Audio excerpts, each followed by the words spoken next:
서울 서남권 하루에도 수천 명이 오가는 화곡역, 강서구 어디든 10분, 신촌 여의도까지 30분이면 닿는 완벽한 입지 덕에 집값이 비교적 저렴했던 이 동네는 오래전부터 사람들이 모여 살았습니다. 그런데 바로 그 이유 때문에 여기서 수많은 이들의 평생 저축이 한순간에 사라졌죠. 왜일까요? 겉은 신축처럼 반짝이는 역세권 빌라, 속은 세입자 보증금으로 돌려진 부실의 껍데기, 역세권인데 싸다는 말 한마디에 누군가는 수년의 땀방울을 잃었습니다. 도대체 그 사람은 무엇을 했길래 이렇게 많은 사람들이 피눈물을 흘릴까요? 저는 그 진실을 따라 실제로 경매에 올라와 전세 사기 의심 물건을 찾아가 봤습니다. 화곡역 5번 출구를 나와 골목으로 7분쯤 들어오면 회색 외벽에 신축 빌라 한 채가 보입니다. 감정평가 금액은 4억 2천만 원대. 그런데 세입자가 맡긴 전세 보증금 역시 4억 5천만 원대였습니다. 이상하죠. 보통 감정가는 시세보다 높게 잡히는 경우가 많습니다. 그런데 이건 반대예요. 시세와 감정가가 같다는 건 이미 실제 거래가보다 비싸게 세입자가 들어왔다는 뜻입니다. 그래서 등기부를 직접 확인해 봤습니다. 건물에는 이미 20억짜리 근저당이 설정돼 있었고 그 위에 세입자 보증금 4억 5,500만 원이 얹혀 있었죠. 감정가는 4억 2,800만 원, 즉 건물 가치보다 더 많은 돈이 얹혀있던 구조였습니다. 이게 전형적인 빌라 전세 사기 구조예요. 겉으론 멀쩡해 보여도 감정가에 맞춘 보증금이 들어오고 실제 시세가 낮으면 이사할 때 보증금이 묶일 수 있습니다. 그럼 현장으로 직접 들어가 보겠습니다. 먼저 도로부터 봅니다. 차 두 대가 마주와도 여유있게 지나갈 폭, 택배차가 잠깐 서 있어도 흐름이 끊기질 않아요. 운전하는 입장에선 이미 점수 플러스죠. 시선을 살짝 돌리면 1층은 닭강정집, 간판 불이 살아있고 바삭한 냄새가 공기 위로 살짝 떠다닙니다. 건물에 사는 기운이 도는 느낌. 다만 저녁 시간대엔 배기팽 방향과 창 라인, 방향키를 함께 체크해두면 더 안전합니다. 이제 입구, 현관문을 여는 순간 CCTV 모니터가 바로 눈에 들어옵니다. 주차장, 현관, 계단 동선이 한 화면에 잡혀서 아, 관리체계가 돌아가는구나 하는 안도감이 생겨요. 안으로 발을 들이면 분위기가 달라집니다. 바닥과 벽면 타일이 깨끗해 공간이 넓게 느껴지고 복도 조명은 일정 간격으로 벽을 부드럽게 비춥니다. 계단은 디딤판 높이가 일정해서 발걸음이 스무스하고 손잡이는 매끈해요. 전체적으로 손길이 자주 닿는 느낌이죠. 엘리베이터는 앞에 서서 버튼을 누르면 띵! 바로 반응 옵니다. 내부는 LED가 환하고 금속 벽면이 거울처럼 반사되죠. 자세히 보면 공사 때 붙인 보호 스티커가 아직 조금 남아있습니다. 신축 이후 시간이 좀 지났는데도 몇 군데는 첫 포장이 그대로 남아있는 셈. 문이 닫히면 바깥 소음은 싹 줄어들어 대화톤이 자동으로 낮아집니다. 이제 위로 올라가는 길. 옥상으로 향하는 계단 구간에는 캠핑용품과 케이스, 낚시가방, 매트릭스 같은 짐들이 한쪽으로 모여있어 통로가 좀 좁아요. 생활 흔적이 진하게 남아있는 구간이라 한번 정리되면 더 쾌적해질 것 같습니다. 옥상 입구에 들어서면 버려진 소파 하나가 보이고 그 옆엔 파란 통들이 놓여있습니다. 한 통엔 물이 고여있지만 낙엽은 보이지 않고 실제로는 쓰레기통처럼 쓰이는 모습이죠. 묶어둔 생활 쓰레기도 모여있어 잘못하면 냄새가 심하겠다 생각이 들었어요. 방수 페인트와 실리콘 마감은 눈에 보기엔 고르고 주기적인 점검만 곁들이면 여름철 장마철도 무난히 넘길 듯 합니다. 전체적으로 보면 깔끔합니다. 관리가 손에 잡히는 집이죠. 하지만 이런 겉좋은 신축일수록 주의가 필요합니다. 이렇게 반짝이는 외관 뒤에 전세 사기 구조가 숨어있는 경우가 많거든요. 이제부터 그 이야기를 해보겠습니다. 도대체 이런 멀쩡한 집에서 전세 사기가 어떻게 만들어질까요? 의외로 구조는 단순합니다. 처음 판을 짜는 사람은 사기꾼이에요. 자기 돈은 거의 넣지 않고 건물의 선순위, 근저당을 얹혀서 초기 자금을 만듭니다. 등기부등본에 한 줄 올라가는 그 근저당이 나중엔 모든 권리 순서를 뒤흔드는 씨앗이 되죠. 그 다음 등장하는 인물은 바지 사장입니다. 이 사람은 이름만 빌려주는 명의자예요. 돈도 책임도 없습니다. 바지 사장 이름으로 대출을 받고 인허가를 내고 건물을 완성합니다. 이후엔 임대사업자 등록을 하고 전세 보증보험까지 가입을 합니다. 이러면 서류상으로 완벽해 보여요. 보험이 있으니까 안전해 보이고 등록된 임대사업자니까 믿을만해 보이죠. 이 시점부터는 속도가 붙습니다. 세입자들은 보험이 있으니까 괜찮겠지 하며 계약을 맺고 보증금이 들어오기 시작해요. 그 돈은 곧바로 사기꾼 쪽으로 흘러갑니다. 공사비, 대출이자, 정산 명목으로요. 정상이라면 세입자가 이사할 때 그 보증금이 다시 돌아와야 하지만 바지 사장 계좌엔 이미 남은 게 없습니다. 문제가 생기면 방법은 둘 뿐이에요. 시간을 끌거나 파산을 내는 겁니다. 세입자들은 결국 보증보험에 청구를 합니다. 돈은 돌아오지만 그 과정이 문제죠. 심사부터 지급까지 빠르면 몇 주, 길면 몇 달이 걸립니다. 그 사이 새집 계약은 미뤄지고 이사 날짜도 정할 수 없습니다. 보험금은 나오지만 삶은 이미 꼬여버린 상태예요. 이런 집일수록 겉모습은 화려합니다. 유리창은 반짝이고 로비는 깨끗하고 엘리베이터엔 새 건물 냄새가 납니다. 하지만 사기꾼의 목표는 살기 좋은 집이 아니라 팔기 좋은 집입니다. 빼먹을 수 있는 자재는 다 빼고 공정은 최소로 줄입니다. 시간이 조금만 지나면 벽에 금이 가고 비가 오면 천장에 물이 새고 곰팡이가 번집니다. 결국 이 구조는 딱 하나예요. 선순위 근저당으로 돈을 만들고 바지 사장으로 껍데기를 세우고 보증보험으로 신뢰를 포장한 뒤 세입자 보증금으로 수익을 챙기는 겁니다. 바지 사장은 무자력 상태로 남고 세입자는 보험금으로 금전은 메우지만 시간과 생활은 무너지곤 하죠. 그렇다면 이 함정을 어떻게 피하실 건가요? 계약 전에 단 한 번만 점검해도 인생이 달라질 수 있는 전세 사기 예방 7가지 루틴을 바로 짚어보겠습니다. 먼저 감정평가사 상담입니다. 서울 부동산 정보광장 같은 공공 플랫폼에서 감정평가사에게 사람에게 직접 자문을 받을 수 있습니다. 감정가, 산정 근거, 비교 대상 물건, 평가 시점을 확인하면 왜 이 금액이 나왔는지가 선명해집니다. 주변 시세 대비 감정가가 유난히 높게 찍혔다면 그 시점부터 이미 위험 신호일 수 있습니다. 전문가와 10분만 상담해도 보증금이 적정 범위인지 1차 판별이 가능합니다. 다음은 세금 체납 여부 확인입니다. 임대인이 세금을 체납 중이라면 부동산이 압류될 수 있고 그 압류가 보증금보다 우선될 수 있습니다. 확인 방법은 간단해요. 관할 세무서나 구청에서 완납증명서를 발급받아 확인해보세요. 납부 중이에요 라는 말보다 서류 한 장이 훨씬 확실합니다. 다음은 건축물 대장 확인입니다. 해당 호실이 실제로 주택용인지 꼭 확인해야 합니다. 겉보기엔 다세대처럼 보여도 근린생활시설, 오피스텔로 등록된 경우가 있고 그러면 임차인 보호 범위가 좁아질 수 있습니다. 정부 24나 구청 민원실에서 건축물 대장을 열람해 주 용도, 전유 면적 구조가 계약 내용과 일치하는지 확인해보세요. 집주인의 정보 일치도 중요합니다. 등기부 등본의 소유자, 건축물 대장의 소유자, 계약서상의 임대인 이름이 완전히 일치해야 합니다. 한 글자라도 다르면 위임장, 대리권 확인, 서류를 반드시 받으세요. 가족, 회사 명의예요 라는 말이 나오면 문서로, 근거로 확인이 선행되어야 합니다. 등기부 등본, 근저당 및 대출 여부 등 필수입니다. 등기부는 그 집의 재무상태표입니다. 근저당이 많거나 채권 최고액 합계가 보증금과 맞먹는다면 이미 과도한 레버리지 상태입니다. 설정 시점과 순위까지 확인하시고 이 한 줄을 놓치지 마세요. 여기서 보증금의 운명이 갈립니다. 다음은 전세가율 확인입니다. 전세금이 매매가 대비 80% 이상이면 경계, 90%를 넘으면 위험 구간으로 보시는 게 안전합니다. 전세가 싸다가 아니라 전세가 비정상적으로 높다는 걸 수 있으니 국토부 실거래가, 공개 시스템에서 최근 매매가, 전세가를 직접 비교해 계산해보세요. 끝으로는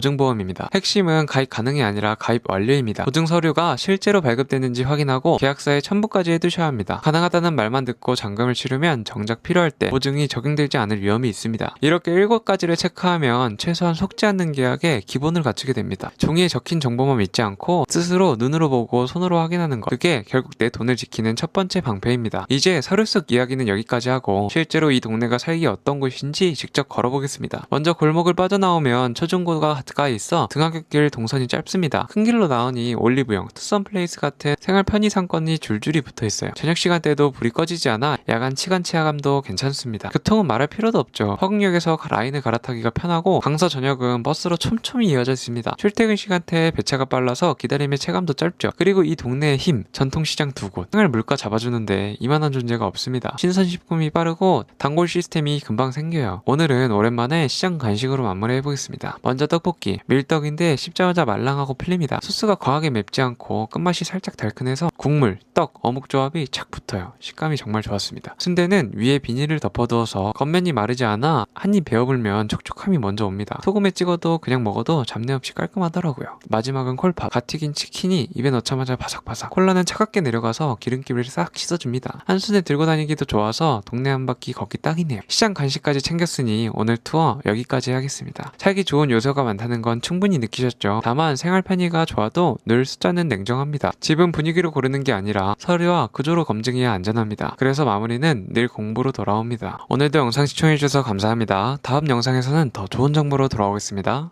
20살의 경매를 알게 됐고 돈이 없어서 더 열심히 공부했어. 작은 집 하나였지만 내겐 세상에서 가장 큰 시작이었지.